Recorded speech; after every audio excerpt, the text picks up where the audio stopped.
A tornado warning remains in effect for southwestern Tuscaloosa, southern Pickens, northern Greene, northern Hale and north-central Sumter counties until 4:45 p.m. Central Daylight Time. Tornado emergency for Geiger and Panola at 3:51 p.m. Central Daylight Time. National Weather Service Doppler radar and storm spotters were tracking a large and extremely dangerous tornado.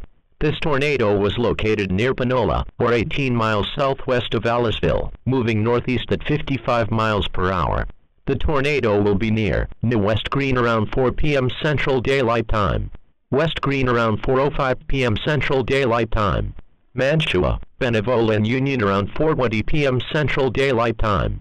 Gina and 8 miles northwest of Knoxville around 4:25 p.m. Central Daylight Time. Coker and 8 miles southeast of Lake Lurleen State Park around 4:40 p.m. Central Daylight Time. Bryant-Denny Stadium around 4:45 p.m. Central Daylight Time. Other locations impacted by the tornado include Warsaw, Pleasant Ridge, Lewiston, Snuddy, Pioneer, Ralph, Romulus, Foster's Boat Landing and Palmore Park. To report severe weather, call 1-800-856-0758.